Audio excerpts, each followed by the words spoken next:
we arrived at the front line. See, the other side of the front line was in Colmar, France. Right. We arrived at a mountain that was one mountain away from Colmar. We were on the other side of the mountain, and it was night.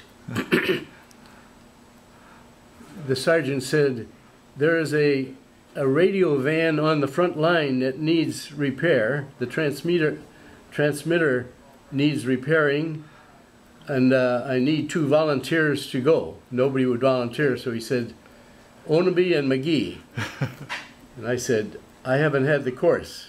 He says, McGee had the course, you help McGee. I said, okay, so we drove. Now this is in a real bad winter, and there were snowdrifts across the trail. We got stuck in a snowdrift on top of the mountain, and immediately we were dug out, and we continued on into Colmar. Now we get to the front line. You know, we aren't. Now the front line was, there's lots of shooting going on, rifles, machine guns, things like that, all this noise, and we're looking for a radio van. So the driver is going zigzag, and he's going fast. He went through the front line, and we discovered this is a circular city. Colmar is all built around the centers, circles.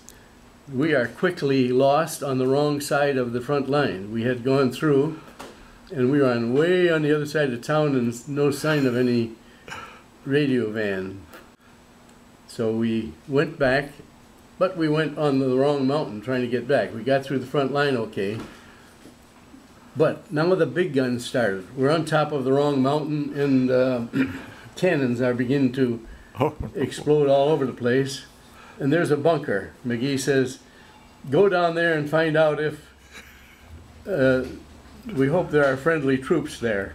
So I went down there and knocked on the door, and in American English they said, password. I said, we don't know any password, we're lost. So they opened up the door and let us in. Just then, on the right mountain, the cannons had hit a ammunition dump, and it was the 4th of July, and I'm a kid. You know, I thought, wow, look at that, you know, and somebody in the bunker grabbed me by the neck and says, get in here, you fool. And we spent the night there. So I didn't get any sleep. I had nothing to eat. By the time we got back, the radio van found us, and I repaired the transmitter. And then we all went into Colmar. In the first place, I was very tired. I hadn't slept in 2 days. So we went to an empty warehouse, and I was in my sleeping bag, sleeping on the cement floor. And I heard they're looking for me. Where is Oneby? It's his turn for guard duty. You know, and I thought, I cannot do any guard duty. I haven't had anything to eat for 2 days, and I didn't have any sleep. So I kept quiet. Then everybody said, the captain has a funny feeling about this place. We're moving. I thought, oh no. So we all moved to a school. Somebody else took my guard duty.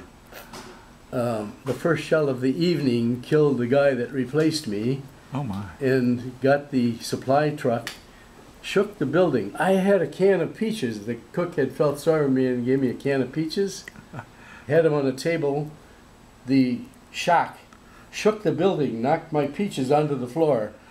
And I'm standing there looking at my peaches. Ah! I'm starving, and the captain says, get into the basement, you fool, without my peaches.